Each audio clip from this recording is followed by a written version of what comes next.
Hi everyone, it's Marlene here from Art by Marlene. Today I'm going to show you one of the favorite ways that I use my stencils. The stencil that I'm going to use is Celebration Bouquet. It's one of the new stencils by the Crafters Workshop in the new winter release. I'm using my watercolor journal. It's a Strathmore journal with thick watercolor paper. And what I'm going to do first is I'm going to prime my page with my gold gesso. I'm going to use a sponge dabber to apply 2 thin coats of this gesso, and then I'm going to lay my stencil down and just see whereabouts I want it on my page. I want to create a vase, so I'll probably just choose a horizon or a backdrop for my vase, and I will draw that in with a bit of pencil lines. You don't have to use dark pencil lines, just keep it light and simple. You just want a guideline where you can work with, and that will be the back of my table. I'm going to secure my stencil with a bit of washi tape, and then I'm going to take my Crafters Workshop white gesso. It's a matte opaque gesso, and it is a quite thin gesso, and that is what I really like about this one. It dries very quickly.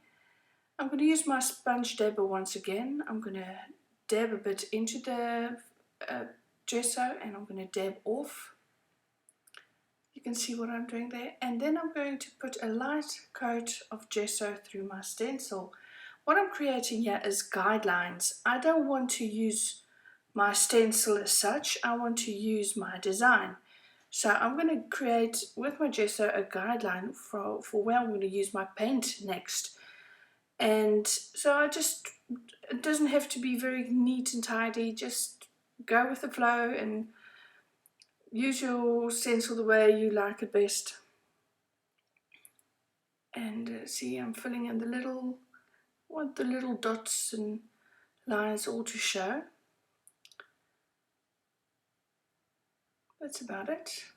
I'm going to lift my stencil off, and I just want to put a reminder down there that I want to repeat my stencil design on the vase a bit lower.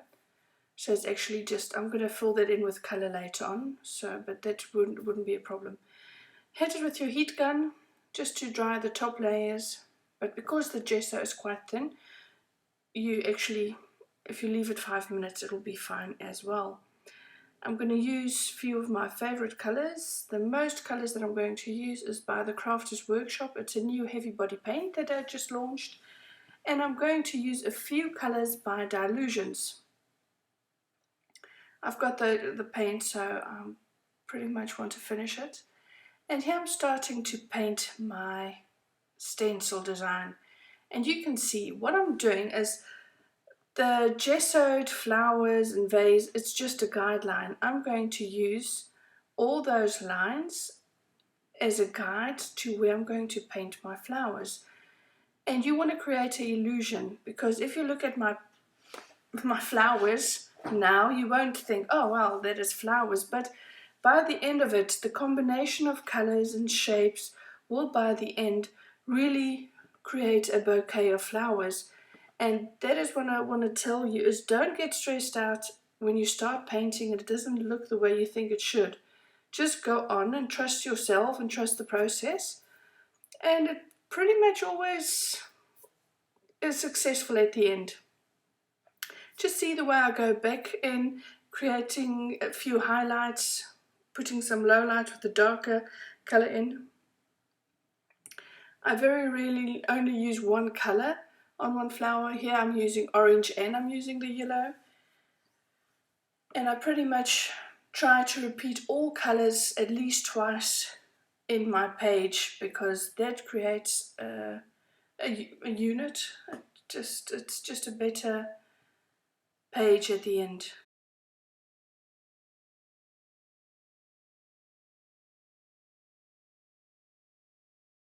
I just want to tell you that all the paints that I've used, I do mix them and I do play with the fluidity of the paints. I add water, to it, and to make it more, if I want to create finer lines or so. But sometimes I use it very, very thick just to create some texture to my pages. And by the end of this video, you will see that I won't take you through the whole process until the end, because I do want to leave something for the imagination. But what is very important is, when you've finished painting in all these lines, take a wet or damp brush and soften the lines at the end. You want it to flow out, you want it to look a bit messy, you want to splatter a bit of paint here and there. Usually I do a bit of pink and a bit of yellow and a bit of green, so you get that really bouquet explosion idea. And that is a very important thing. If you do a bit of messy work in between, it looks more painterly. It doesn't look that as if you have used a stencil at the end. So that is just a tip that I want to give you, so that at the end you will have something that looks very unique and very much painted. And for me it comes naturally, because this is one of my own stencil designs. So of course this is shapes that I'm used to painting and lines that I enjoy working with. But you can put in something of your own as well. You don't have to keep it all the same. That is what I want to tell you, is that a stencil should be a guide. It should be a little idea that helps you on your way, but you don't have to feel that you can't make it your own in some way or another. Please enjoy the rest of this video and just see me playing and adding some colors and splatters, and at the end you will see I just had my stencil, took my stencil again and filled in some decorations onto my vase, and I have some pictures at the end so you can see those as well. And I would love to know what you think about the process and how you enjoyed working in this way. Thank you very much. Till the next time. Bye bye.